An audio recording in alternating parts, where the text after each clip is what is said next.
discussion, allow me to lighten the mood with a little humor.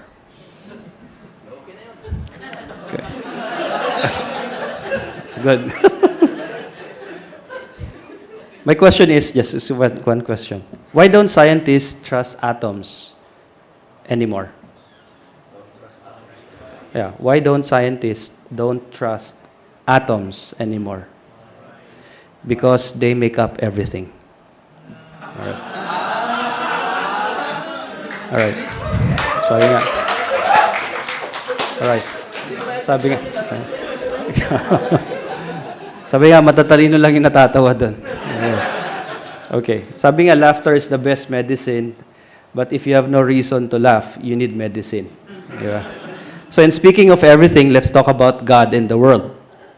For the past 2 days, we have gathered to share, inquire, and converge at this conference on the intersection of culture, science, and religion.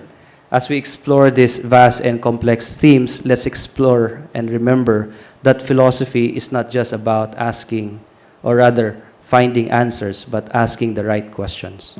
Today, on the third and final day, at last, we are privileged to have 4 distinguished resource speakers.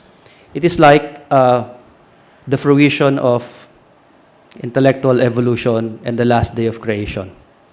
Okay. These resource speakers bring a wealth of knowledge and perspectives to our discussion. Allow me to introduce them in sequence. And may I call them later once I introduce them. The first one is Father Jose Adriand Emmanuel Layug, PhD. He's a priest of 23 years, incardinated in the Diocese of Malolos, and is currently residing in Malolos, Bulacan. He finished his PhD in philosophy at the UST and an MA in philosophy at the Franciscan University of Steubenville, Ohio, USA. He is presently assigned as a formator and Dean of Studies in the Philosophy Department of the Major Seminary of Giginto, Bulacan. Father Layug teaches courses in philosophy at the Major Seminary and at UST Ecclesiastical Faculties. Let's give Father Layug a warm applause. Father. The second speaker is Father Reverend Father Jamshed Albert Gill. On July 12, 2022, the Master of the Order, Father Timoner III, appointed Father Albert, the son of the Vice Province, in Ibn e Mariam of Pakistan as Socius for Asia-Pacific region. Father Albert was born in 1968 and is a devout Catholic in a devout Catholic family. He was ordained as priest on September 27, 1996. He completed his licentiate in moral theology and then his doctorate at the Pontifical University of St. Thomas Aquinas in Rome. Father Albert served the church in Pakistan in various capacities. He also served the vice province as a formator, regent of studies, and promoter of ongoing formation from 2019 to 2022. He also taught at the National Catholic Institute of Theology in Karachi, Major Seminary, the Christian Study Center in Rawalpindi, and the Theological and Interfaith Center of the Jesuits in Lahore. Let's give Father Albert a round of applause.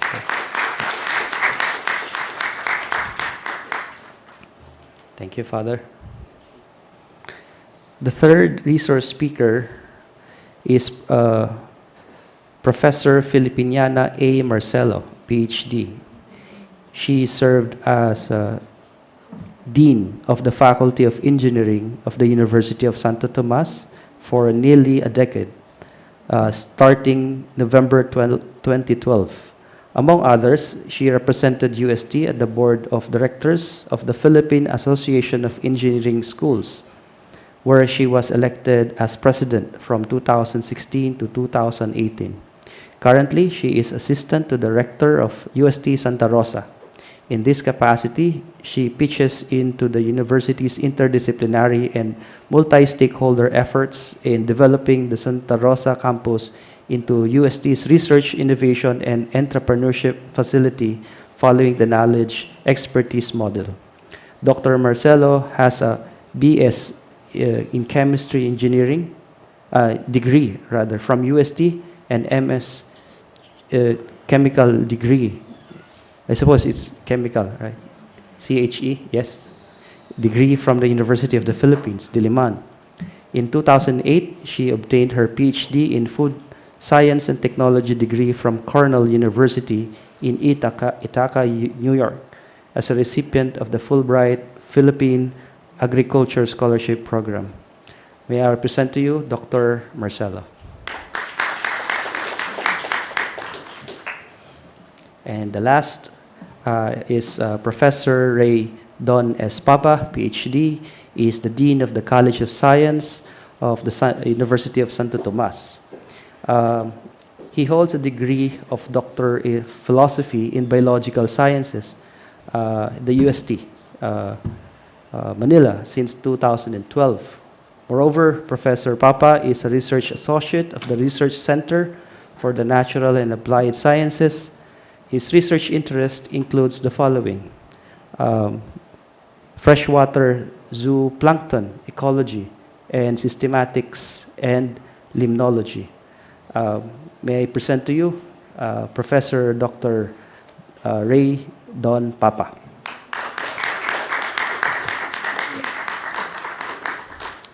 Moderating our discussions this afternoon is our esteemed colleague and faculty, Dr. Jove Jim Aguas, the Executive Governor of PNPRS. Let's give them all a round of applause. Thank you. All right. Good afternoon. Buhay pa ba kayo? Alive na alive? Okay. Let's not be very formal about the whole thing kasi for the past, I think, 2.5 days, we have been engaging in serious philosophical, scientific, and theological discussions. So at this point, I told Ma'am Philip that we'll just be continuing our conversation during meals. Kwentuhan lang. It's just a conversation. In fact, I feel quite very far from you, so if you may allow me, lalapit ako sa kanila.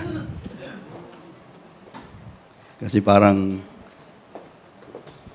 sobrang layo. Please. Hindi naman tayo nagkikwentuhan ng malayo sa isa't isa. So, although roundtable ang tawag dito, pero it's a square circle. Okay. So, let me first read the rationale for this roundtable discussion. Promoting a critical collaboration among science, philosophy, and religion. St. John Paul II has always emphasized the significance of reason and faith. In his encyclical letter, Fides et Ratio, he stated that faith and reason are like two wings on which the human spirit rises to the contemplation of truth. Moreover, he stressed that faith and reason are harmonious and necessary for the contemplation of truth. The Polish pontiff clarified that religion and science must preserve their autonomy and their distinctiveness, as religion is not based on science, and science is not an extension of religion. They have their respective principles, methodologies, interpretations, and conclusions. However, science can purify religion from error and superstition. And religion can purify science from idolatry and false absolutes.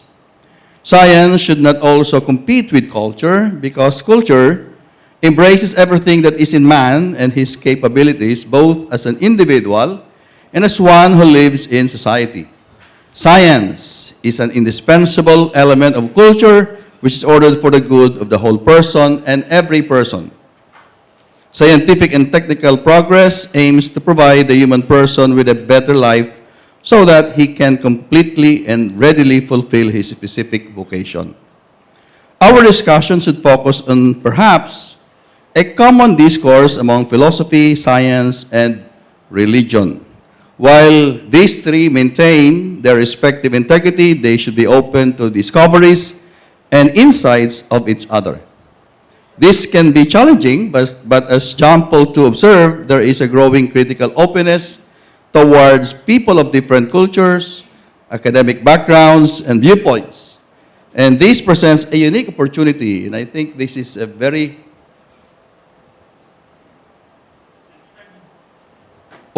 there is an alarm, actually a drill, university drill, national drill. Okay, so, okay. Wala kasing alarm mo. O hindi na lang natin narinig. Okay, so drop cover hold tayo. Sisilong tayo sa ilalim ng mesa at ng upuan. Father, it's a campus drill, emergency drill, ongoing. So everybody, dito tayo sa ilalim. Dito tayo sa ilalim. Alright. Kahit, we just, doon na lang.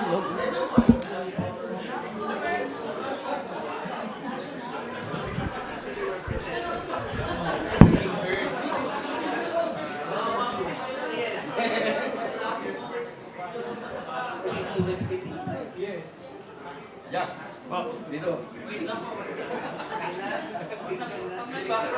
Hindi ba? Wala pa, di pa tapos yung photo ko. Hanggang hindi na tatapos yung photo ko.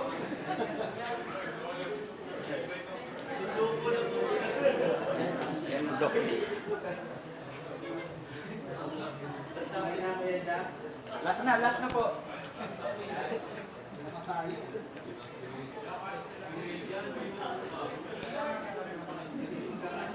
Okay na po, okay na. Okay na, sir. Okay. Yay!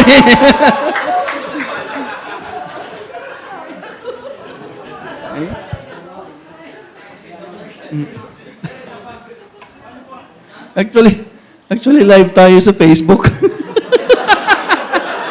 Yeah, naka-live tayo sa Facebook. Yeah, real time. Hello, mga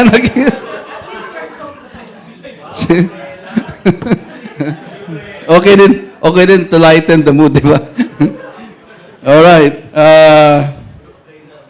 So, therefore, John Paul II encourages us to continue conversing with one another, and that's what we're going to do, with greater openness towards one another's perspectives, and to promote the spirit of dialogue between religion and science, with philosophy also joining the conversation.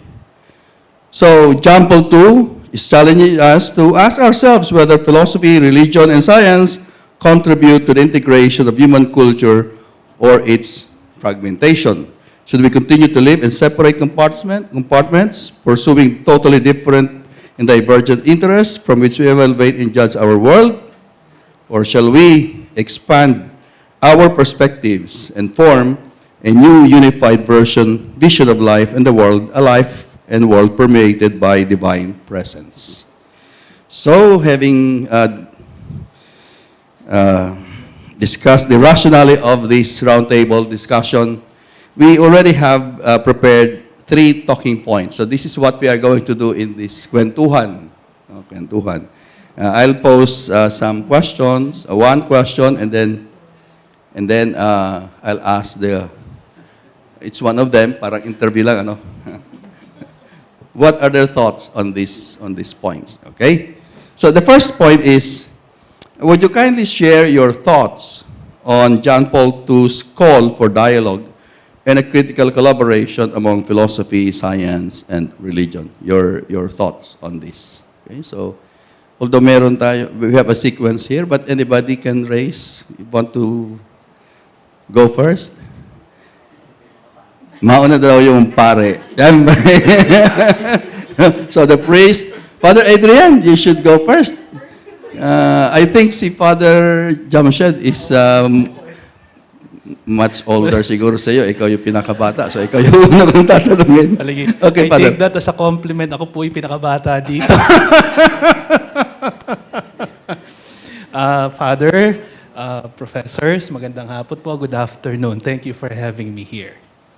Okay, so Let me first contextualize my answer to the first question. Let us be acutely aware that we are having this event because of what happened 10 years ago. What happened? John Paul II was canonized a saint. So canonization is not necessarily what John Paul did, no matter how important it is. It is what God did in and through John Paul II. So it means to say this event, God and the world, this roundtable discussion, although we are not in a roundtable per se, is a religious event.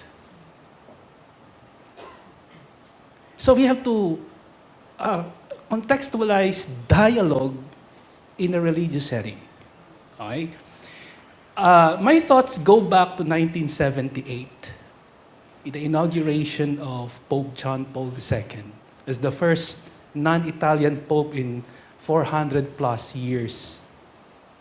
He told us, and he told the world, and this is often quoted, do not be afraid. Open the doors to Christ. When you say open the doors to Christ, of course, he's talking about the human person, but not just that. Societies, economies, politics, everything that is connected to the human person. And since we are in the context of dialogue, okay, he is primarily referring, of course, to the human person because he is a personalist, and his philosophy is personalist in nature. And why is he targeting that? Because remember, this is 1978, towards the end of the 20th century. He experienced the horrors of the Second World War and the totalitarian system of the Nazi Germany and, of course, communism in the Eastern Europe. No? And so there is now this, what's called now, self-imposed limitation on reason. Perhaps later I'll explain that. Self-imposed limitation on reason. That it is as if anything that reason can achieve is the end-all and be-all of everything. The Pope is very much aware of the positive value of the sciences, history, psychology, and everything. Economy. But there is something that he wants to target. That's why my thoughts go back to what he said in 1978 October. Open the doors to Christ. And he himself is the living witness to this because I go back to my first point. It is not so much what he did in history, no matter how important it is, but it is what God did in and through John Paul II. That's why the topic of our event this afternoon is apt and suited, God and the world. And if I may twist it a bit, God in and through the world. I am not claiming here supporting pantheism. I am not reducing divinity to the world, nor vice versa, no. What I'm trying to say is, John Paul II's life and philosophy oppose that of a very strong temptation in our society today. What is that? God cannot act in history. History is imprisoned in itself, limited in itself. God is there perhaps, but his life, his thought, his Petrine ministry, and his canonization is a living witness that God can act in history. And that is what we are trying to say this afternoon.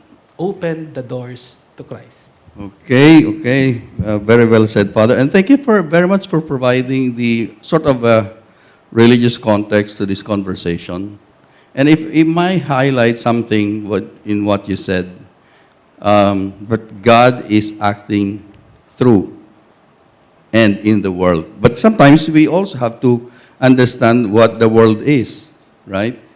And we can understand the world not just by professing our faith. We also have to understand the world. And I believe that science helps us in fully understanding and appreciating the world. And I'm happy that we have two science minds here who can share their own thoughts on this call of John Paul II for dialogue. So, Dean Papa, your thoughts? Thank you po for the invitation, first of all. And then may I just say that the scientists in the room are actually nervous. Because this is definitely not something that we're used to. But of course, engaging in this dialogue, in this conversation is something that we also need and want to do, because we know that science alone cannot do things, and there has to be this dialogue for all disciplines to progress. Anyway, my take on this, twofold. Number one, I'm happy that this conference is about Pope John Paul II. Of course, I'm part of the generation which grew up with him as Pope. And as a person who attended 2 World Youth Days with him as Pope, then it's something that I grew up idolizing St. John Paul II. Secondly, something that always comes back to mind, especially now in my post in the university as Dean of the College of Science, is an experience I had before with a collaborator scientist from Belgium who visited our lab, who visited the university because we were collaborating on a research project. And him being atheist, and I was touring him around the university, he said, "I'm quite surprised that you're able to do science in a Catholic university." So I said, "Why? What's the problem?" And he mentioned that, isn't it that there are things that would conflict? And then between science and your faith? I said, "I've never experienced any conflict. First of all, of course, I'm a practicing Catholic. Secondly, I don't have any experience with any of our Dominican fathers protesting how we teach science and the different, especially for us biologists, we teach evolution. So there's never been that conflict." And so that got me very, that spiked my curiosity to read more about what Pope John Paul II mentioned about how science can purify religion and vice versa. So I think this is, for me now, in my post, I want to make it clear, even to our students, that there is no conflict. We can teach and we can do research on the sciences in a Catholic university. But we should always keep in mind that we are Catholic scientists. That's first and foremost. And so there should be no conflict, but we should be conscious of the fact that we have to have certain limits, or we have to be guided by how we do our science. And that should be our motivation. And that shouldn't stop us from pursuing things in the sciences, because curiosity in the sciences should have no bound. And in the end, anyway, all of this should be attributed back to God. So for me, that's my motivation. And then perhaps the reason why I said yes to this invitation is that I want to be able to express that idea or that sentiment of mine. And that in the teaching of science in the university, we should always be conscious of the fact that we cannot just teach the sciences. That's why I welcome the fact that we in the university teach the general education courses with philosophy, theology, literature, humanities, because we need scientists who are well-rounded. We cannot have scientists who only know the science. That would make them incomplete persons. And we don't need an incomplete person to do the science because that would be dangerous. That would have consequences later on. So, Okay, yeah. thank you very much, Dean Papa. Very much. Galing. Nakaka-inspire. And I agree with you, Dean, about, no matter what field we find ourselves in, we have to be total persons, right? Total persons. And I'm happy that you share your experience with this scientist you call atheist, because sometimes it does not only it's not only the experience of scientists. Even philosophers sometimes are suspected of being non-believers. I suppose one of our, the first day, before the opening of this conference, a friend of mine approached me, and when I entered this hall, both of us saw the altar, and then he was just joking. Oh, the philosophers will also attend the mass. But anyway, he was just, of course, joking. So, Ma'am Philip, your thoughts. Si Ma'am, she's quite apprehensive joining this. I said, we will just continue our conversation during our meal. So just tell your stories. We're just telling stories here. So, Ma'am. Yeah, sir, thank you. And good afternoon to everyone. Just a disclaimer, engineer lang po ako eh. So, Sir Joel, sige, you owe me one. But you're right, sir. I started attending this event with so much apprehension and so much anxiety. But I'm kind of enjoying myself now, I think. Yes. Yeah. So I'm happy. But I'm going to have to read this because it's my reflection for the last 2 days, no? And I'd like to share with you the short reflection, which I'm very happy about because there was a mention already of open the door to Christ. No? So, yeah. So the past 2.5 days have given me a wealth of information about how a dialogue among science, philosophy, and religion might look like. It sort of alleviated my extreme fear of the philosophers. So I'm no longer extremely fearful now. So there's fear pa din. The experience has made me see the many possibilities of interconnecting science, philosophy, and religion through dialogue and common pursuits. I saw doors of opportunity open. I imagine the 3 disciplines now as a door assembly, composed of a door frame, the door itself, and hinges. Engineer kasi po ako, kaya ganon. As a person in the applied science field, I imagine the door itself to represent science. Well, just because of the continuous movement in the science and technology world these days in the dynamics, half of the thermodynamics described by, Dr. Sibilia yesterday. Philosophy as the door frame and religion as the hinges. The door swings to and fro, allowing ingress and egress through the doorway. Much like a scientist who continues to tap on nature's secrets out of curiosity and contributing to a wealth of uncovered knowledge in that vast space behind the door where everyone is welcome to enjoy learning and collaborating. The door frame defines the entryway, and the door itself when the door is closed. It defines the dimensions of the door and makes the outline of the door clearer even when the door is closed. From what I understood in the discussions in the last 2.5 days, 2.5 days, no? This dialogue, this is what philosophy does, no?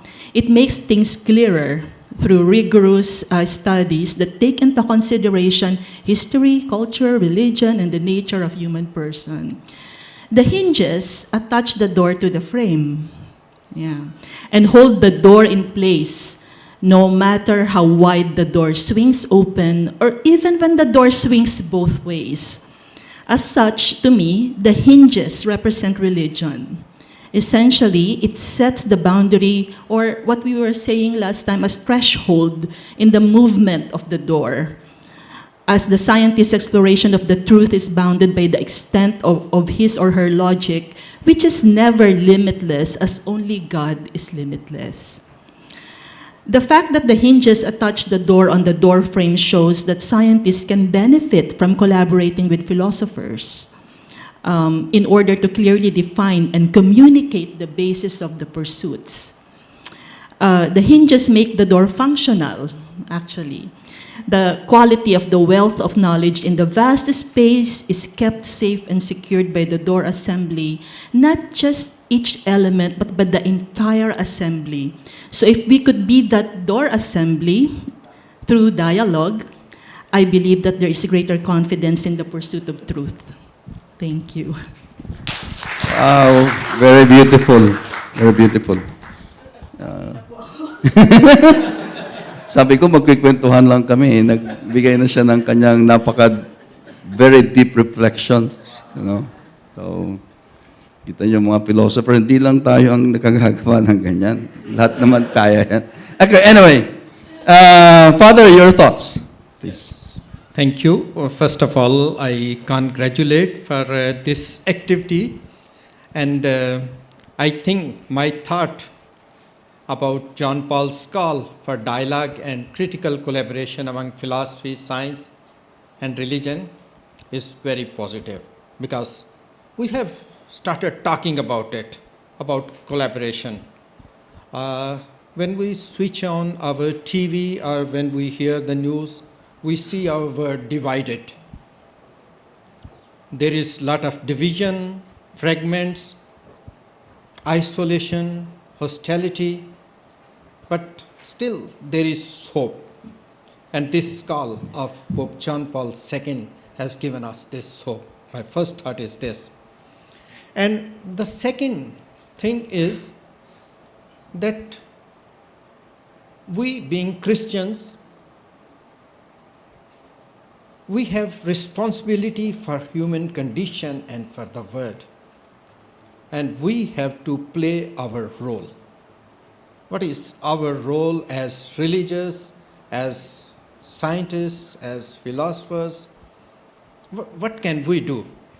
And Pope John Paul II, that he said, at least we have started talking about it, about our collaboration, about our difficulties, about what we think about others, and we should not talk to others with assumptions.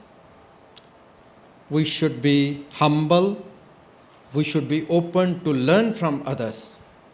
And this reminds me what in the journal chapter of Tregor in 2013, the ex-master of the order, he said, talking about dialogue between theology and secular sciences, he said that potential and fruitfulness of such dialogue is transformation of the world. When we talk about collaboration, when we talk about dialogue, so it means we are talking about the transformation of the world. And it is a call for the search of truth in contact with reality, the reality of science, the reality of philosophy, the reality of religion, and the reality of human person. And he says that this collaboration should be at the service of defense of human dignity. So my thought is that if we talk about collaboration, if we are talking about unity, so we are building the bridges. A famous theologian of Italy, Enzo Bianchi, a very famous spiritual leader, he says that in dialogue there is only one thing important. You have your identity, the other person has his identity, but you build bridges. You remove the walls. He says, we do not build the walls, but when we talk about dialogue, when we talk about collaboration, it is we build bridges that we can go to another person. We can go to another person can come to us. And it is opening doors for others. And also allowing others to come in and allowing others to move out. And that is very important what Pope John Paul was thinking, doing. And this also, a Polish Pope, and from Krakow, Diocese of Krakow, he himself suffered a lot in the beginning. And then, when he became the Cardinal of Krakow, he immediately started talking about collaboration. He immediately started talking about unity, bringing people together. And as Pope, he did a lot. And that is what the world is convinced of. And I come from Pakistan, and I know the situation. The religious leaders were never liked. But Pope John Paul II, he was liked very much. And because of his attitude, because of his humility, because of his going out to others and calling others to himself. Thank you. Thank you very much, Father. Thank you very much. By the way, although we are 5 here on stage, you can also join us. Now, so if you have your thoughts, feel free to express your thoughts. Feel free to join us. Okay? Joel? Doc Joel? No. Hindi. All right. I think there are, I marked 2 things here in what they said. No? Door, bridges. And the last one, together. Yun ang dadagdag ko. What's the significance of a door? The door. The door is a gateway, right? The door is a passage. And that door should always be open. If we want to engage people in dialogue, our doors should be open. Okay? And the second is bridge. Father mentioned bridges. And I think even John Paul II used this building bridges. What's the significance of a bridge? It connects, right? It connects people. It connects different disciplines. So I think if we want to promote dialogue, we have to open our doors and build bridges. Your thoughts? Anyone? Din? Your thoughts on that? Cross the bridge. Diba? Cross the bridge.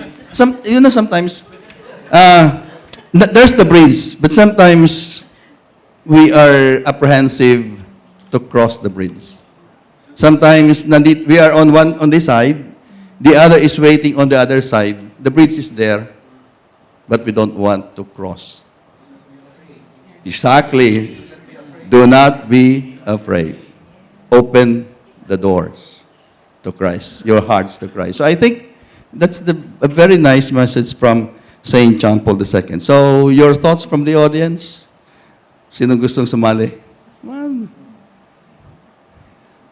Ma'am Tina?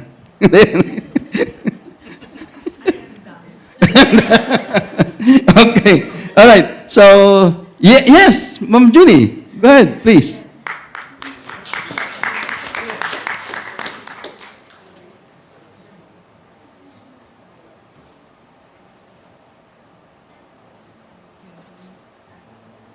Just to add, na-inspire rin po ako sa sinabi niyo, not to be afraid, be not afraid, mentioned many times in the Gospel and mentioned by Pope John Paul II. Okay, so just like Dean Papa, I also experienced the World Youth Day twice in Manila and also in Paris. Yan po. ipipick up ko lang po kasi would be not to be afraid, not only in the collaboration, in the discussion of the different fields of discipline, but also not to be afraid to come up with some recommendations for the good of the community, starting with our beloved university. For example po, policies that will apply the Global Compact on Education, like the Laudato Si Action Platform and Laudato Si Goals. So, yun po yung naisip ko, kung like ang dami kasing mga research, like what Dr. Binag shared, no? Talagang it's really for sustainability, that will contribute to the community and to the world. But maybe we could also start first with our own home, with our own second home, UST, in terms of whatever we realize in so many conferences that also talks about sustainability. Maybe we could also start practicing, no, by come up with a policy na para hindi lang individual colleges are like sa science, no, talagang galing science kasi galing sa Diyos. Sa policy ng science po, pag may mga events, it's really written there na for environment, ano yung mga iiwasan to reduce yung mga plastic waste. But it's different colleges po kasi, but how come as we can as a university come up na maging talaga pong ating Laudato Si goals, and not to be afraid to share this and to work together for this policy na hindi lang siya collaboration in terms of contributions to other communities, but maybe we can start in our own practical contributions at home, here, our second home, so that our students will really be formed to practice it because they see it being practiced in the university. Thank you po. Okay, thank you, Ma'am Judy, for that. Right. Very nice. Now, let's deepen more our conversation, no? So I think everybody agrees that we need to have this dialogue. We need to open the door. We need to cross the bridges. But how do we do that? From your perspectives, how do we promote such an open and respectful exchange and collaboration? How do we do that? I'm thinking of what should be the proper attitude in this position from the different disciplines. Father, your thoughts?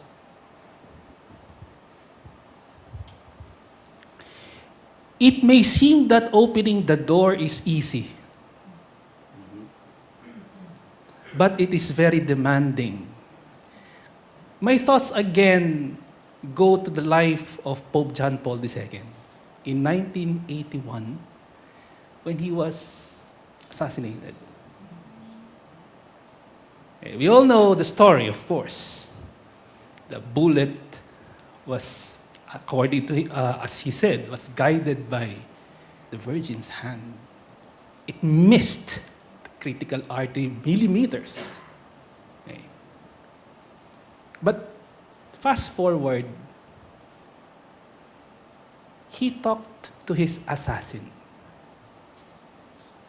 Mehmet Ali Agca. He forgave his assassin. I think that is a very concrete image of what dialogue is. Opening the door.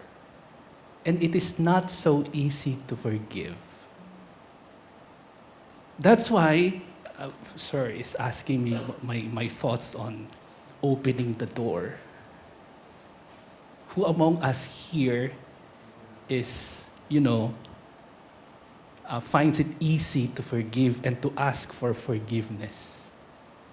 Fast forward in the year 2000, in the great jubilee year of 2000, okay, Pope John Paul II, heavily influenced by the phenomenologist Max Scheler, okay, said to us there should be a collective forgiveness of the sins of the church.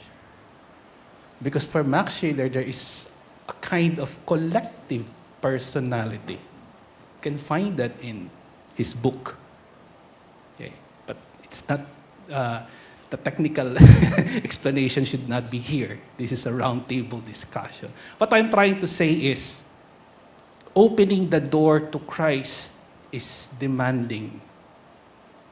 It entails discipleship. Likewise, crossing the bridge. You cannot cross the bridge without actually setting your foot on the bridge. Tatapakan natin yung tulay. At mahirap matapakan. The Pope is Pontifex Maximus, the great bridge. That's why, at the end of his life, okay, he witnessed the value of suffering. Not just physically, of course. I am not talking about, physical ailment, diseases. No. Spiritual, emotional. Because as a Pontifex Maximus, hindi madaling tapakan. But one has to cross the bridge. That's why, go back to 1978.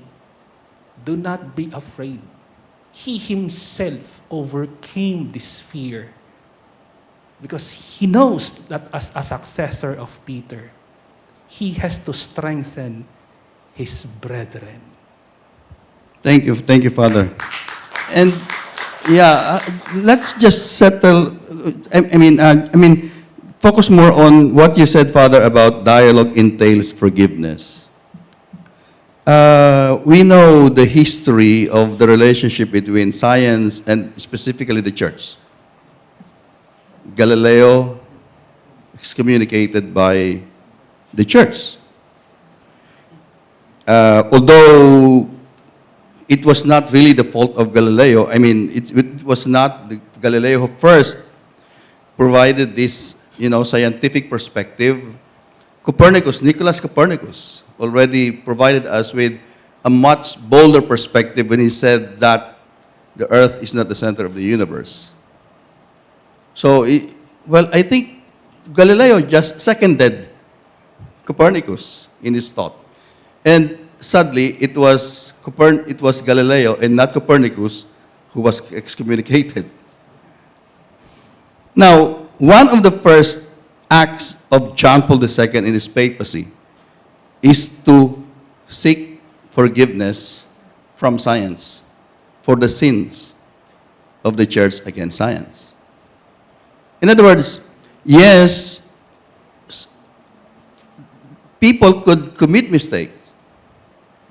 Disciplines could commit mistakes. Institutions could commit mistakes. But what is important to establish this openness, this dialogue, is to forgive. Ask for forgiveness and be forgiven.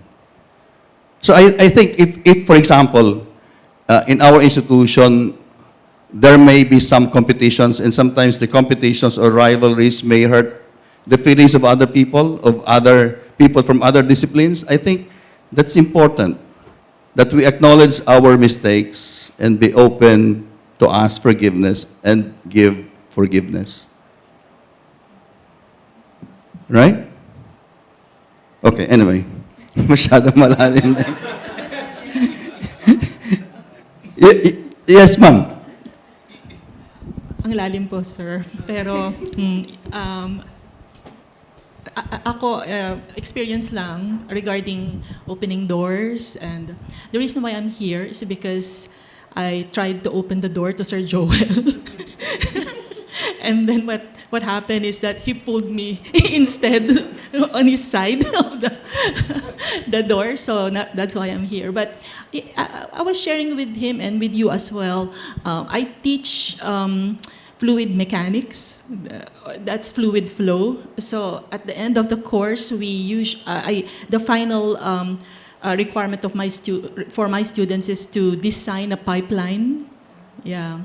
They are second-year students, second-year college, yeah? So then they're supposed to design a pipeline to illustrate their, what they learned in the course. And that's supposed to, I was hoping all the time, I was thinking all the time that they will design a pipeline that's suited for a plant, like chemical plant, because it's chemical engineering. And then there was this group of students. What they did is, instead of designing a pipeline for a plant or for their home or for the street, what they did is they look at a community. It's located on a mountain, and they don't have water supply there. So they go to the river, the spring, and then they take water from there, and then they go up to the mountain again. So because they know how to design a pipeline already, their project, they designed a pipeline for that community, so that they don't have to fetch water from the river or from the spring. So that's what happened. And then after the course, one semester or 1 year later, they came to me and they said they're very, very happy because they actually built the pipeline. They didn't have the money, so what they did is they went to the mayor and the barangay captain, requested for funding for that pipeline. And also, they raised funds in their family. So all their Christmas gifts, they put those together and they built that pipeline. So then, when they came back to me, they showed all the photos of the pipeline, and people were already they have water supply. So when I asked them about that, about their motivation, they mentioned their experience with their theology professor. Yeah.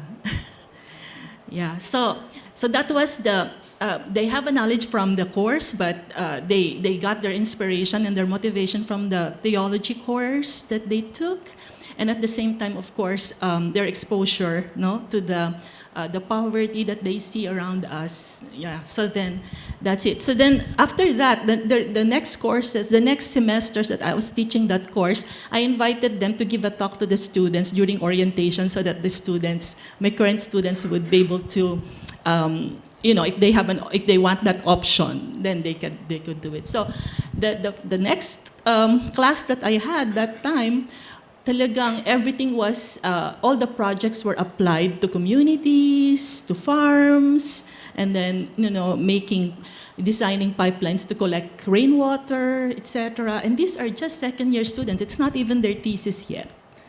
So yeah, so then I said to Sir Joel, can you imagine if I had somebody like you in the CTRSE or someone from IR to be teaching with me, to work on something that would rationalize this to the students, and for the students to be kept inspired about coming up with projects that are very, very useful like that.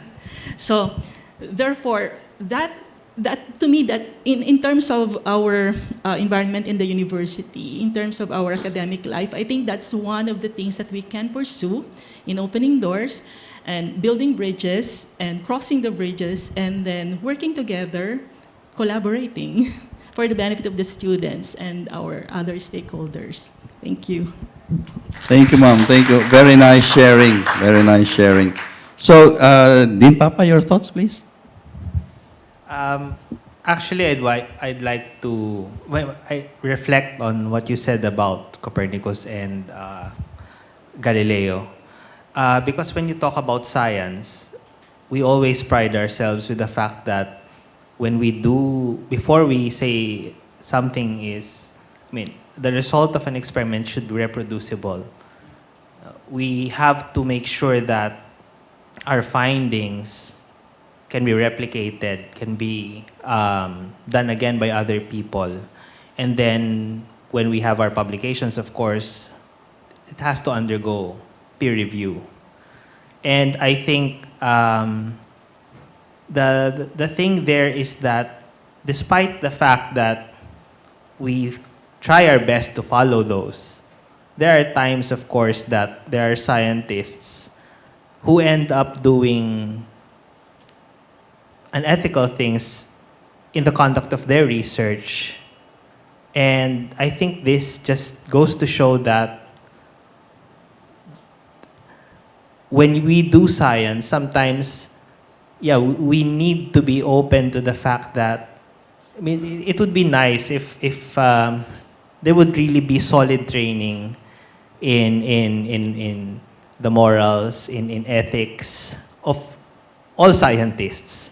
Because despite the fact that we're trained to be guided, no, by ethical considerations when we do our research, sometimes the drive to come up with the next big thing, to be this scientist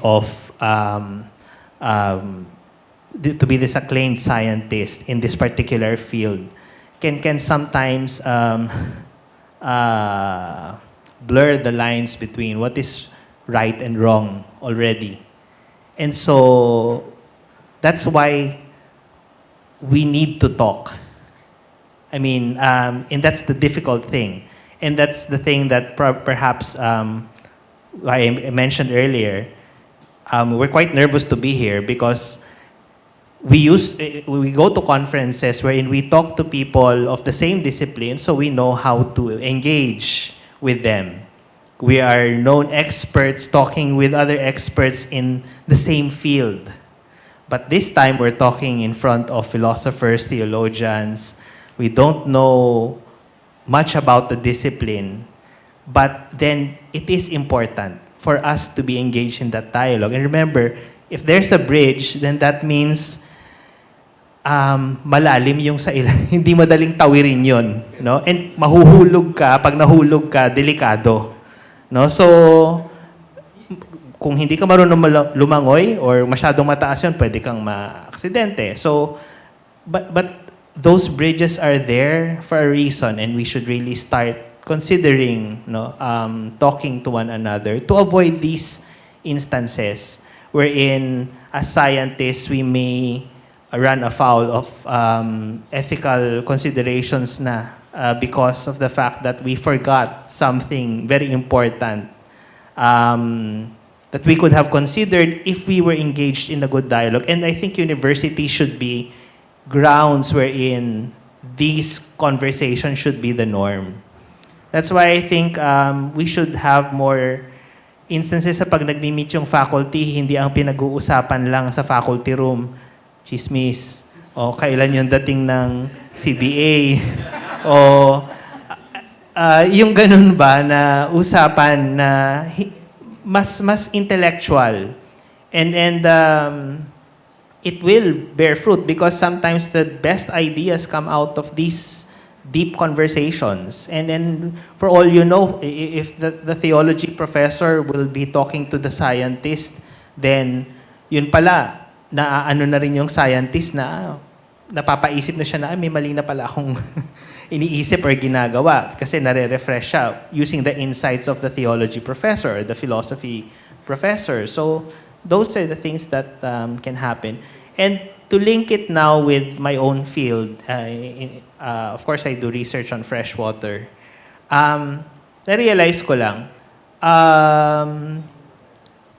one big problem in communities is usually, of course, pollution is a big problem anywhere. And freshwater ecosystems are very prone to pollution, to nutrient enrichment, no? From anthropogenic sources, so tao yung dahilan. But then, I noticed that for communities wherein they have a strong faith community, like for example, Banahaw, right? They know how to take care of their environment. They're quite conscious about how they use their natural resources because they always have this fear of their from their faith, no? That you take care of your environment because it's sacred to us, because this is something that God gave us. And so probably that's something that we can also engage in research on, because we can study the environment, we can look at how the pollution happens, how to solve these pollution-related problems. But then this is where you come in. And then look at the community now. And then see if there really is that kind of link. Because it's beyond our expertise to start talking to people already, baka mamaya mali pa yung matanong namin, about, eto nga ba, kaya ninyo malinis yung lugar ninyo kasi pansin namin yung ganun. So, that's already the realm of the other disciplines. So maybe that's something that we should all consider working on together. No? Thank you, Dean. Thank you very much. Before I go to Father, let me just highlight 3 things here.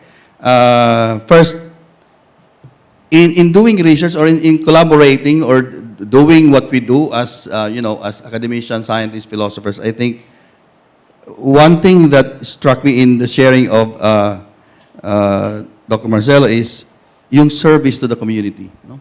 That we have to be motivated by service and charity and generosity. I think it will make our work more meaningful if we do it for the service of others, no?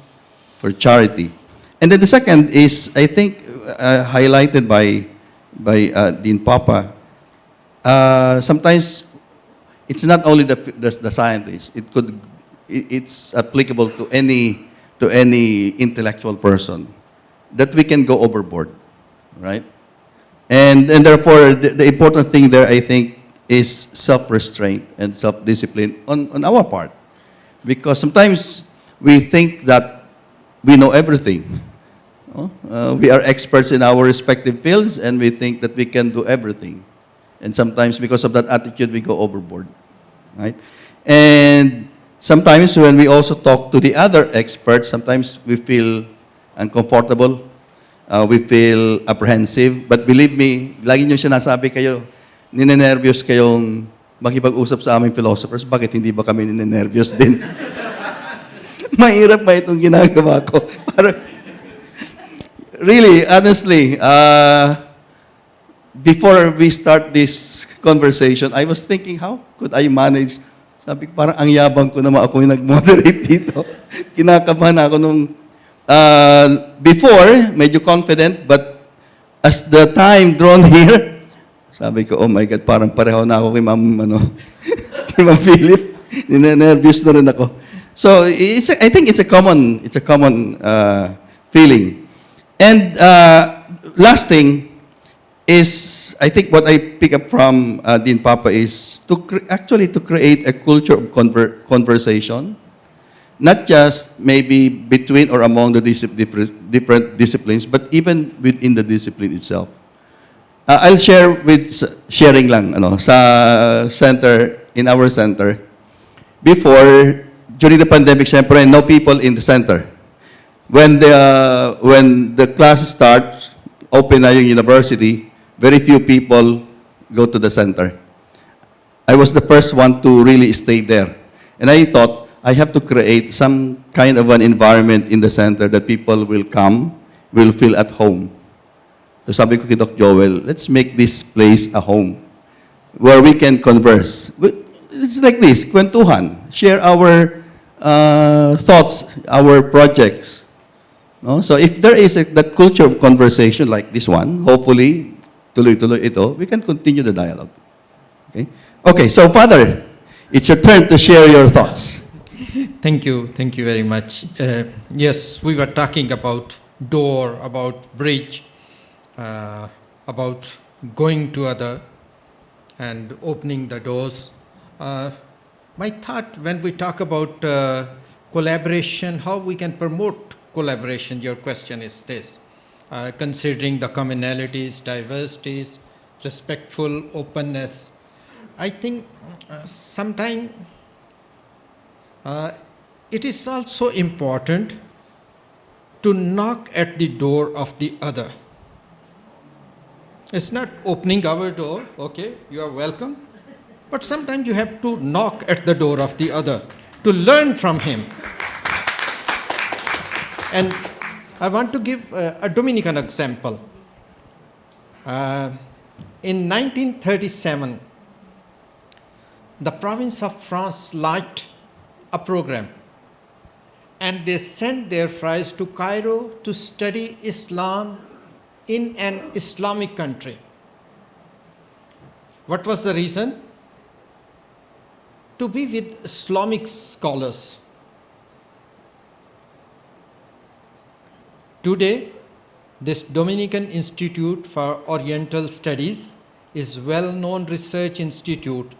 The idea of creating a research institute focusing on the Arab Muslim world in order to promote better understanding between Christians and Muslims. So it's not only opening our doors. Sometimes we have to knock at the door of the other to learn from him, to learn from the other, to learn from the scientists, to learn from the philosophers. And it is a humble way. And that is what Pope John Paul was always saying, that we have to learn from the others. And even our recent Pope, Pope Francis, I remember the day he was elected Pope, the first thing when he appeared in the window, I was there. And with the other people waiting that we will have new Pope. And the Pope came and he surprised everyone. And he said, you have seen the window open. Usually people expect the Pope of Rome will give the blessing. But today I ask your blessing. I ask your help. And I have opened and I have knocked. So this is one example. And I will continue with the Dominican example. Our ex-Master General, when he talked about collaboration, and he said that we need to create an apostolic creativity.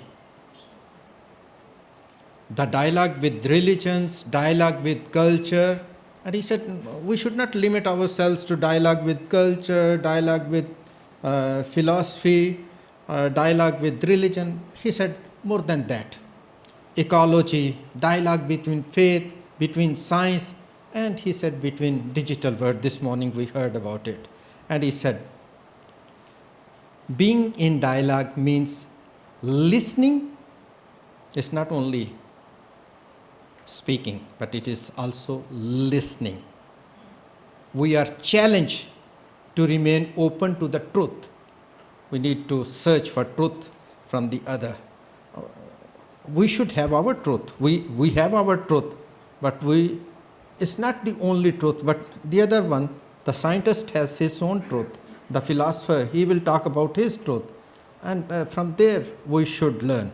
So, the first thing, acknowledging the truth, learning from other, acknowledging that we are all one, and each one owes dignity. Each one has respect. And then I already talked that we should know the context. If we talk about science, philosophy, Islam, religion, ecology, we should know what is the problem, what is the truth there, and then is rendering and seeking collaboration. We must collaborate, and we should also seek collaboration. So that is important to promote collaboration in dialogue between the different sciences and philosophy and religions. Okay, thank you very much, Father. So, anyone from the audience? Malalim na yung ating kwentuhan. Anyone from the audience would like to share thoughts, insights? Wala. Yes, brother, Father.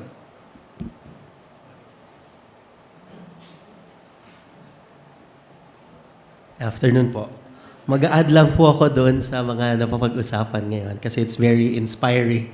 And I would like to follow through the difficulty that Father Adrian was talking about, especially with the imagery that we're using right now, opening the door and then crossing the bridge, and then Father now mentioned about knocking. So allow me to mention a few questions. Kasi I think the difficulty comes from, because it's not a black and white crossing and it's not a black and white opening of a door. In virtue ethics, there is what we call situational intelligence. So kung merong IQ, merong EQ, sa virtue ethics, there's what we call situational intelligence. And it needs to be case to case, person to person.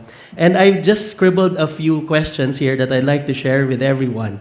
And I think the list would go on and on. So you just continue on with the list later. No? So let me begin the list.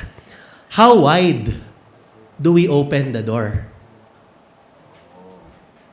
When to open the door? Kasi pwedeng nagbukas ka ngayon, wala pa palang darating, or etc., no? Etc. Or when to cross or not to cross the bridge?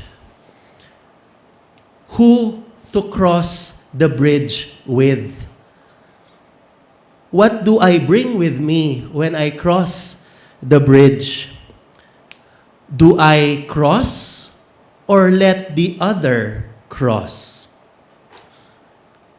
And also, last question na naisulat ko, are there bridges that I should not cross? Yun lang po. Thank you very much. Ang hirap tuloy ng ginagawa natin. We're generating more questions. But that's very nice. I think let's just cross the bridge when we get there. Let's answer the questions when we get there. Anyway, yes, yung nakasuit. Kita mo, tumatagal na tayo. So, I would just like, I'm Tyler from UANP, and I would just like to return to the idea of dialogue. So, I think last year, the Holy Father released a letter called Ad Theologiam Promovendam, which said that we must kind of contend with cultural forces, diba, in our mission of dialoguing with other societal sectors. But my insight is that I believe that the Catholic Church does need in some way to really clarify what it means by culture, because culture is a term which is often used, but people tend not to have a correct understanding of it. I think that's all. Okay. Thank you. Yes? May estudyante tayo rito. Kita mo, pati estudyante natin.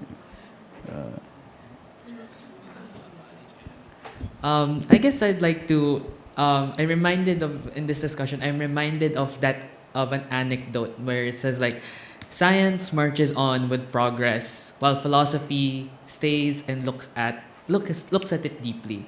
And I often feel like parang may kulang siya. And I think the one thing that's missing is how religion plays into that role. If science just progresses and philosophy stays to look at that progress and questions it, what role is religion in it? And I think during this discussion, I think the answer to that is religion is the light that guides both of these disciplines together. It is the thing that kind of unites these and makes it so possible that dialogue happens. And I like that idea of opening the door and knocking on the door. But I think we are also in addition to the questions asked, we also need to place ourselves in, what if the door is not opened at all? What if there comes a point in time where the door hesitates to open. It does not want to open. Do we open the window? Do we do we open the window and force ourselves in, or do we leave and go back at another time, or do we simply not go to that door at all? And so, ayun, that's the things that came into my head. Thank you. Thank you. Yeah, Father has a response to that. One of the thing when brother asked when to open the door, when to knock at the door, if the other doesn't open the door, do we knock at the window? That reminds me the example of our present Master General, Master of the Order, Gerard Timoneur. He gives the example of Saint Dominic. He says that when Dominic was traveling with Diego, they stopped in a inn, in a restaurant, hotel, whatever. So there was a heretic. Both of them, the whole night, they were talking. All of us will think that, oh, Saint Dominic was trying to convert him. And he said, no, we do not know if the heretic was converted. But Saint Dominic was converted. He said, there is a need that we should convert, we should be the preachers. We have to proclaim the gospel. And that is, it's not always that we convert others, we change others. Sometimes the dialogue also helps us to change ourselves, who we are. But remember, we do not change our identity. We are what we are. But something happens to us that changes our thinking, that changes our way of doing the things, and that is, I think, what I think the dialogue helps us. We when to open the door? Oh, there is no time when to open the door. Jesus did not say, oh, open the door at night or in the morning or in the evening. When to close the door, when to knock at the door. So it's always, the door should be always open if we want to have collaboration, if we want to promote unity, if we want to promote a better word, if we want to have a better word. Thank you. Thank you, Fireman's Father. All right. It's difficult to stop this conversation now. But let me move to the third point. Because the third, yes, we agree on, continuing this. But the next question really is, how can we move forward and continue this conversation? I'm talking of concrete steps that we can take to sustain what we have accomplished so far in this conference. Concrete steps. No. Kumbaga sa science, kailangan yung talagang, what do you call that? Quantifiable, observable, verifiable, and so on. I'll start with Father. Siya yung nagbibigay ng religious context sa atin. Let me start with, tinkering on the list of questions given by Brother Lorenzo. What if the reason why the door cannot be opened is because it is heavily locked and it is very, very heavy to open? I cannot open it. I need the collaboration of the other. I need to dialogue with science, with philosophy, with theology, with history, in order to open it. What I'm trying to say is, in order to move forward, I have to be honest with myself that I cannot do it alone. Truth is not my possession, but I enter into it. process of embracing the truth. I do not know in isolation, but I know in community. So, perhaps sometimes the door won't be opened because I am just too proud of myself that I can open it. And no matter how I open it, it remains closed. So in order to move forward, I would like to go back to the rationale, because it is heavily connected to the encyclical of John Paul II, Fides et Ratio, promulgated September 14, 1998. By the way, last year we celebrated its silver anniversary. Okay. September 14 is the triumph of the cross. You will be surprised that the introduction is entitled, Know Thyself. That's the title of the encyclical. Know thyself. So know thyself. If I cannot open the door by myself, I should have this humility to accept that I cannot open it. I need to collaborate and I need to listen to the other. I need to open myself to the other. I am not alone in this journey. I have the other with me. And I think we can go as far as we can if we continue with our journey together, not just in isolation. Thank you. Thank you, Father. Thank you. Very nice. So, concrete steps from Dean Papa. Follow that up. The scientist can pick the lock of the heavily of the door. We'll study how to pick the lock. But kidding aside, no. I think what we need to do is, anyway, there's this big issue about universities should do more to ensure that our research productivity would really impact society. I think by talking to one another and coming up with projects that really tap on the expertise of everyone in the university. I mean, it may be difficult to apply this to all disciplines, but definitely there are areas of the pure and applied sciences, the social sciences that can benefit from a good collaboration with the humanities, no, with theology, with philosophy, etc. If we just are given the opportunity to talk, I mean, if you in your center would have these conversations after making it more homey. In the RCNAS, there are also activities wherein we get to engage with one another. There's even a venue for that. I mean, we have our research lounges to be able to engage in conversation. Maybe perhaps we should put an extra effort to put these people in the same room, such as this. No? Although at first there would be anxiety, there would be nervousness. But then as you can see, di na nanginginig yung boses namin. So we're able to dialogue now. And we're learning in the process.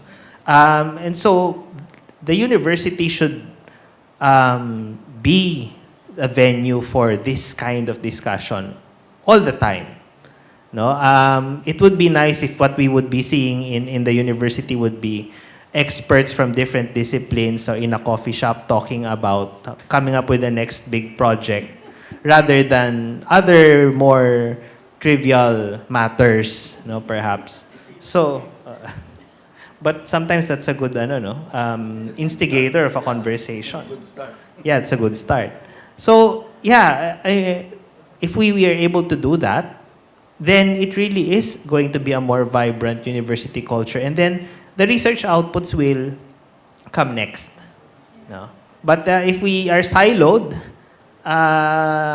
then it would be very difficult for us to catch up, no, with all these expectations of us. And I think that's where I'll pass it to Dean Philip, because she will be talking about UST Santa Rosa, which can be a very good venue for such collaborative research. All right, so Ma'am Philip, your turn. Diyos ko po.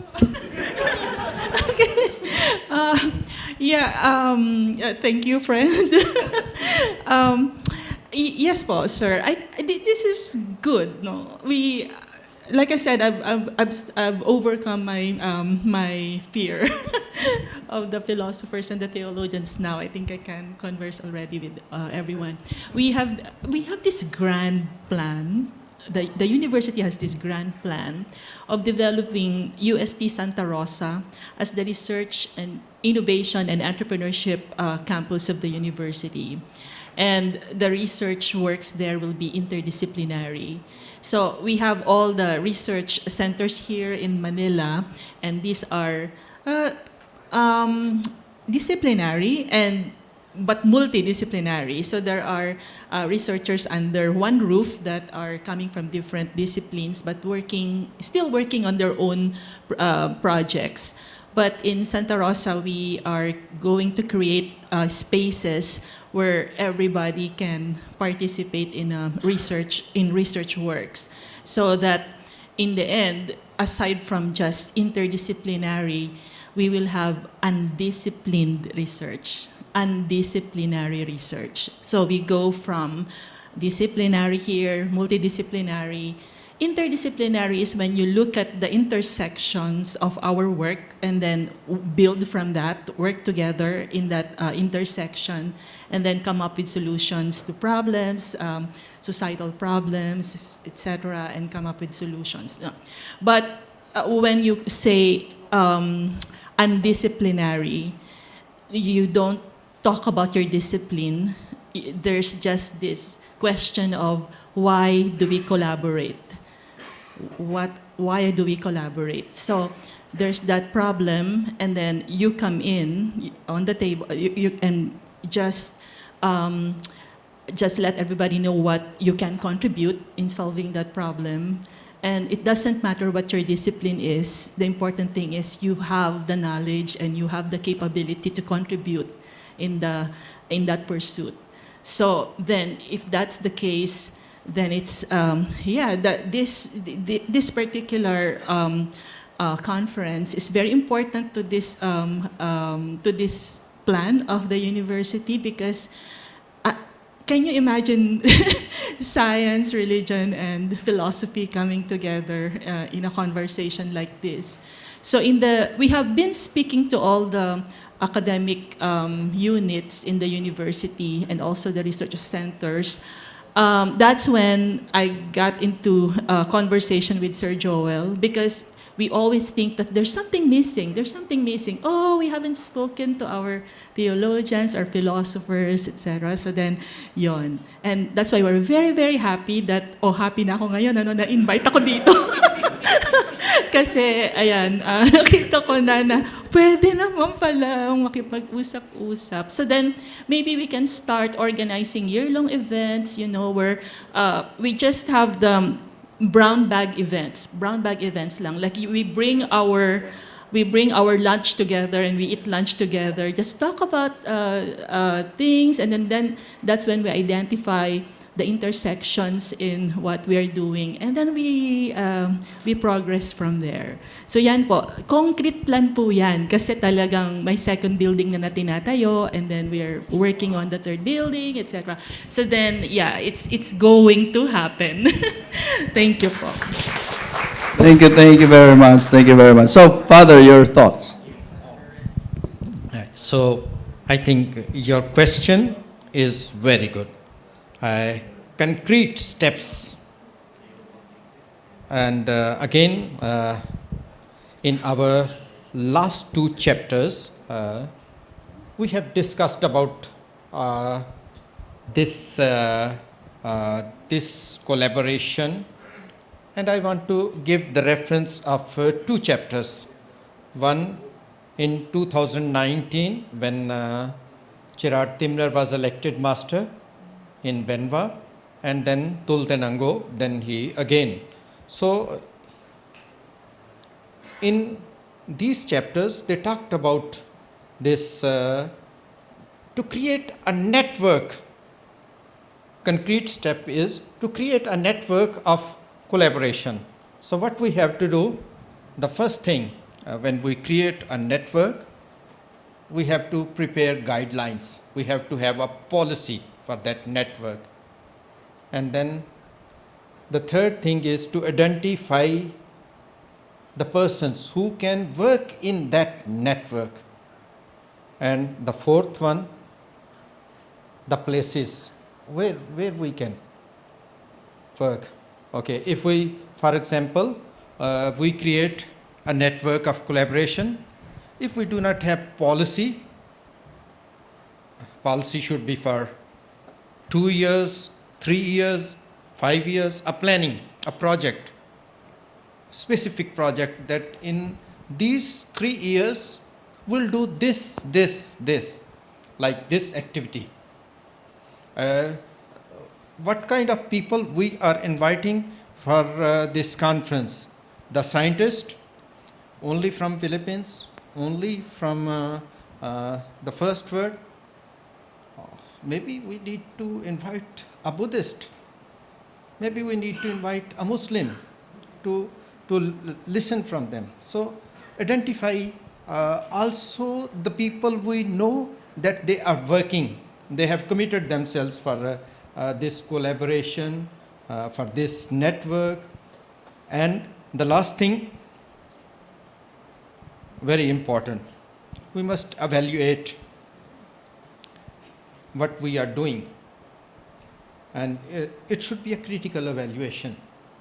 And then we can, I think, smoothly go towards improving it. So thank you very much. These are my 4 suggestions how we can continue this collaboration, the concrete steps that we should have a network, we should have a concrete policy, we should identify people who can collaborate in this network, and the fourth, the places also. Maybe we should open our doors. What I said, that we have to see the other places also. We have to knock at the doors of the others. Thank you. Thank you very much, Father. Very wonderful, very wonderful. So, before we close this, some good things never last, but it depends on how we make those things last. Any thoughts from the audience, please? Yes, Myla?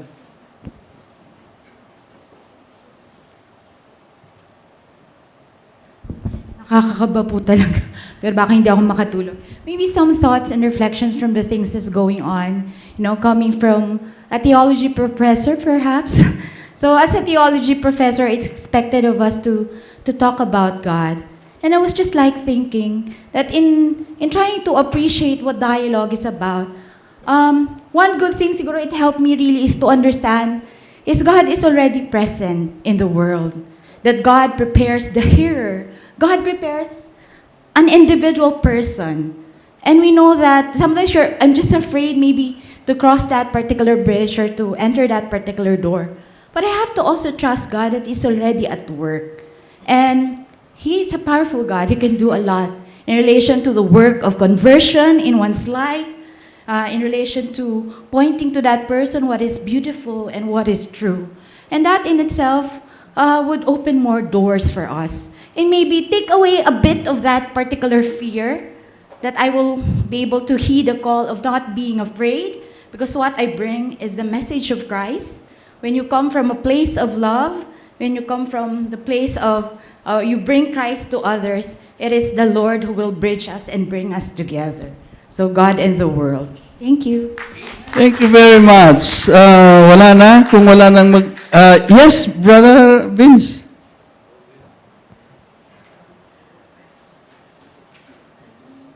Good afternoon po, Brother Vince, Inigo OP. I would just like to thank our speakers for this roundtable discussion, especially on the discussion about building bridges and even opening doors and crossing that bridge or crossing bridges. When we reflect on the word cross, it's not just about pagtawid, but even the cross na krus ni Cristo. And I think onwards or towards dialogue, we really have to leave our comfort zones. Just like what Father was telling about Islam. I myself, Father, am a scholar of Thomism, but specializing in Islamic studies. So for you to actually know Islam, you have to live with them. You have to pray with them also. So you'll have to leave your comfort zones and also acknowledge that knowledge is not contained, or even truth is not contained in the Catholic religion alone. Although we can claim that Jesus is perfectly known in the Catholic faith. It's just that even St. Thomas Aquinas went beyond. He consulted different philosophers and theologians. So it's really leaving our comfort zones. And if we really want to build bridges and open doors, even knock at the doors and allow them to open the doors for us, we really need to be courageous. And that's even one of the simple messages of John Paul II. Diba? He even had this Polish accent when he said, "Courage, courage." So thank you so much, and God bless you. Thank you. All right, Father. Ipahabol. Thank you. Good afternoon, everyone. I'm Father Anthony. I remember the times when we were then kids. There were no walls in the province. And then we go to another house and we bring food, right? We share food. Now, what I'm talking about is structure. If we wish to have dialogue, collaboration, it would start with the structure, because structure also impedes proper collaboration. The urban planning, the priest long time ago, in order to do the so-called facility of pastoral, so they bring people from the hill, from the mountain, down to the town, and then put the plaza inside, in the center, the church, the municipio, the market, and the school. Structure is important in order to facilitate concrete examples of collaboration or space for collaboration. Thank you. Thank you very much, Father. I like what you said, bring food. All right, so I think that wraps up our roundtable discussions. Thank you very much for your participation. All right, before we end the session, for the final speech, there may be some, crossroads along the way, but hopefully when we cross the bridge, we meet the cross in the road. So let me call Dr. Sagon and Dr. Aguas also, to award the certificate of appreciation. Let me read the citation. Okay, yeah. The Pontifical and Royal University of Santo Tomas, a Catholic University of the Philippines, through the Center for Theology, Religious Studies, and Ethics, Institute of Religion, Ecclesiastical Faculties, and the Philippine National Philosophical Research Society presents this certificate of appreciation to Reverend Father Jose Adriand Emmanuel Layug, PhD, for generously sharing his knowledge as a roundtable discussant during the John Paul II International Conference with the theme God in the World, Dialects and Culture, Religion and Science, held on June 26, 2024, the TARC, University of Santo Tomas, Manila. Signed by Professor Joel Sagot, PhD, Director, Center for Theology, Religious Studies, and Ethics. Professor Jove Jim Aguas, PhD, Executive Governor of PNPRS. And Reverend Father Herminio Dagohoy, OP, PhD, Dean of the Faculty of Philosophy. Let's give Father a round of applause.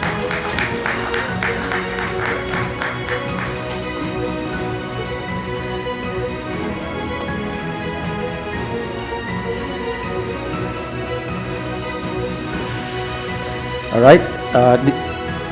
Okay. The same citation is given to Professor Rey Donne Papa, PhD. Okay. And the same citation given also to Professor Philippina A. Marcelo, PhD, and Reverend Father Jamshed Albert Gill, OP. Thank you so much. All right.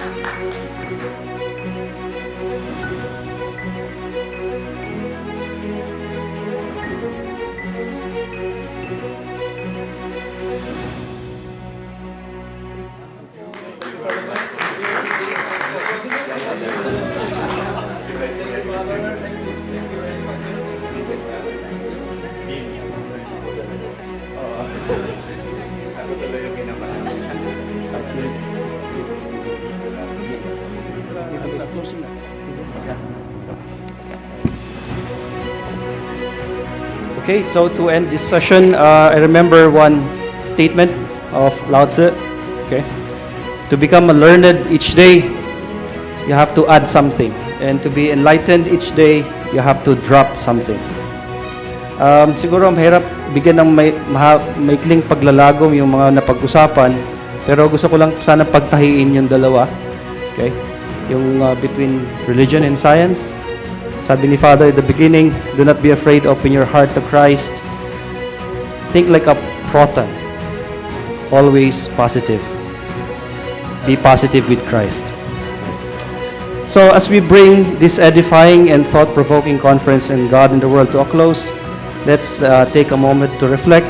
They say philosophy is a battle against the bewitchment of our intelligence by means of language and discourse. And over the past few days, I believe we have been cast some truly enlightening spells. At this juncture, I'm delighted to invite the Dean of the Graduate School, my former teacher and a collegial professor of UST, Dr. Michael Anthony Vasco, to deliver his closing remarks. And following that, we'll unite our voices in singing the UST hymn before we adjourn this session. Dr. Vasco, the stage is yours.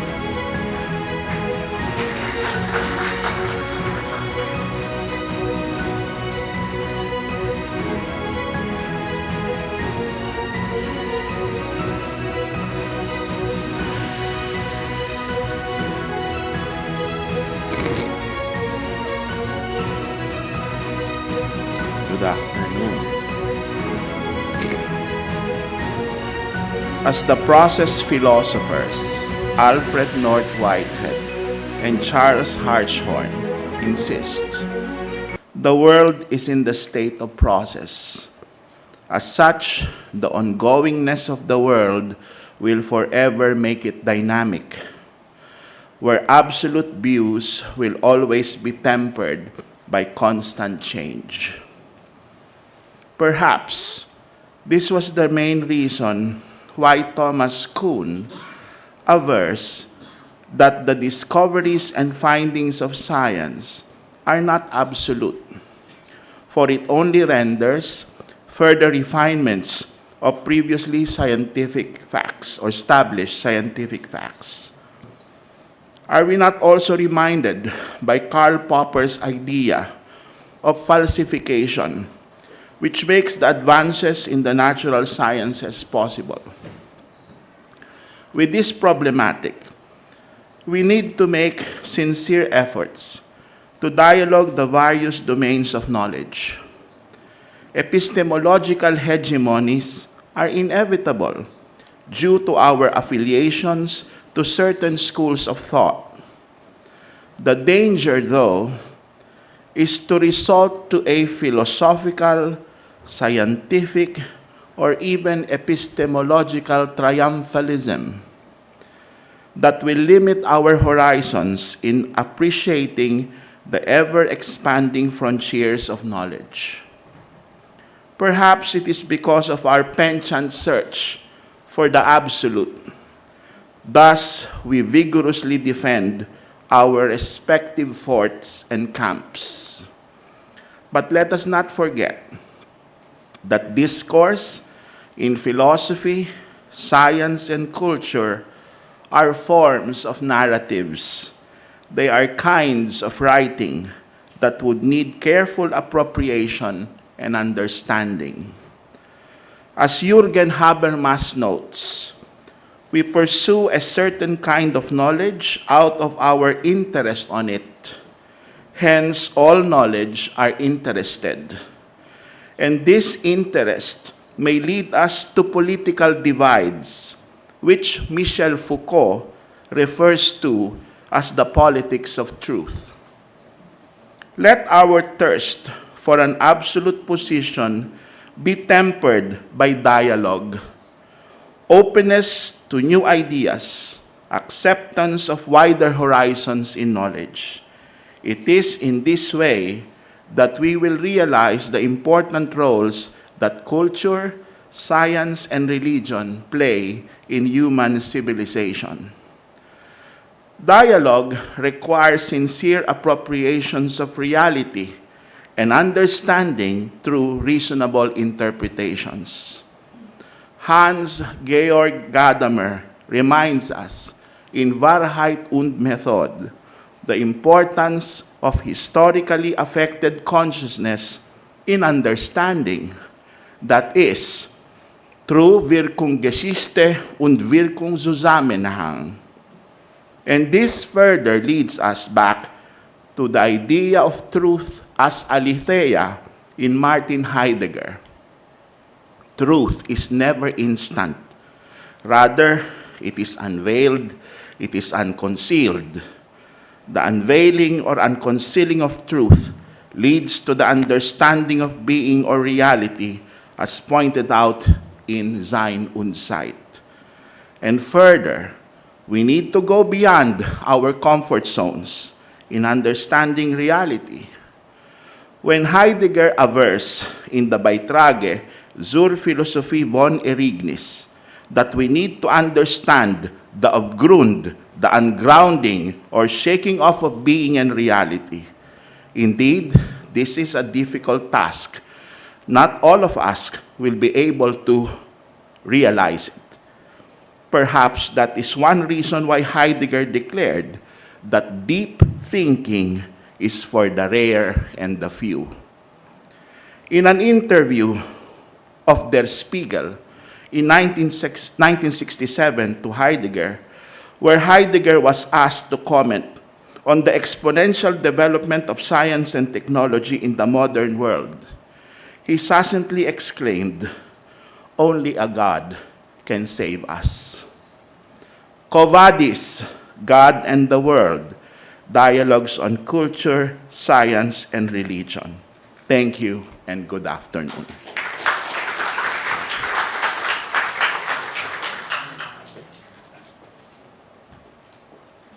Okay, before we sing the UST hymn, we will give the certificate of appreciation to Dean Vasco. Let me read the citation. The Philippine National Philosophical Research Society presents this certificate of appreciation to the UST Graduate School for co-organizing with the PNPRS and John Paul II International Conference, God and the World, Dialogues on Culture, Religion, and Science, held at Thomas Aquinas Research Complex, University of Santo Tomas, Manila, Philippines, on July 26 to 28, 2024, signed by the Executive Governor, Jove Jim Aguas, PhD, and the Chairman of the Board, Danilo S. Alterado, PhD.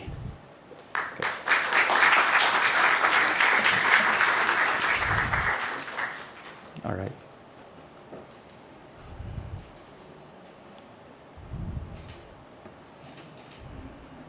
All right. Thank you so much. Thank you, Dean. Thank you. All right. And second citation, second certificate, same citation given to the UST College of Science. May I call Dean Papa to run the break? Okay.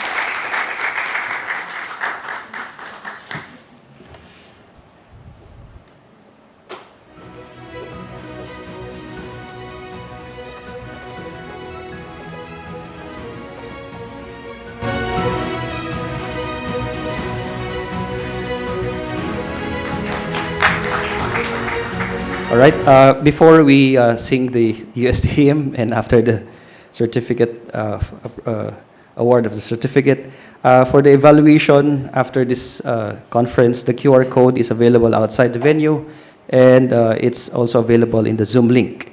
and the afternoon snacks are also available afterwards in the second floor. All right?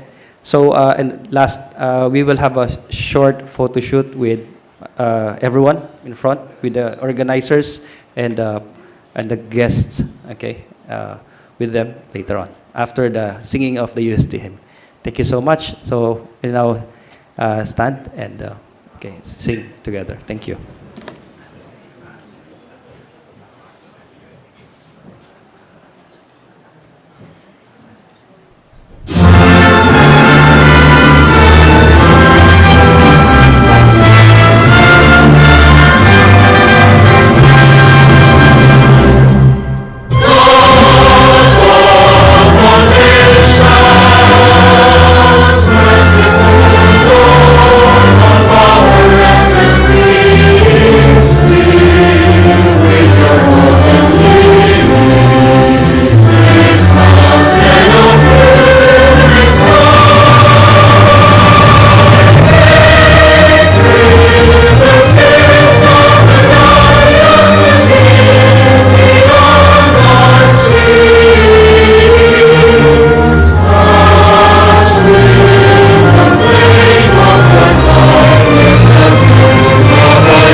Thank you for your participation and engagement. So this session is now adjourned.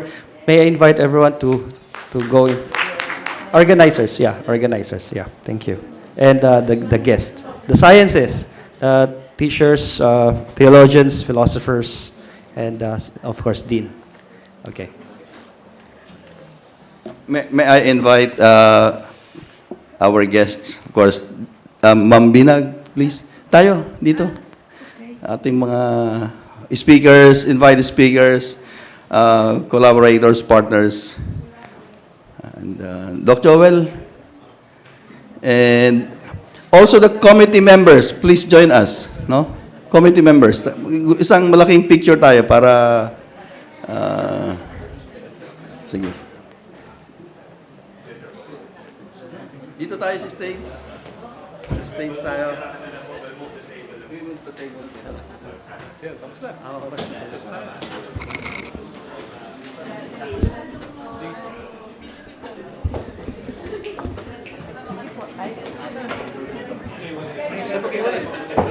Baka malaglag.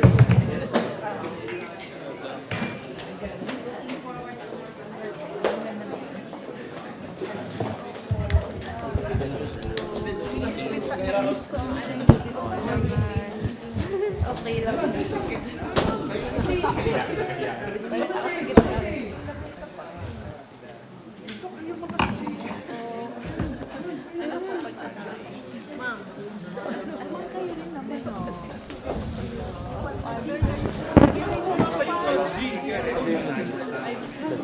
Ayaw mga speakers.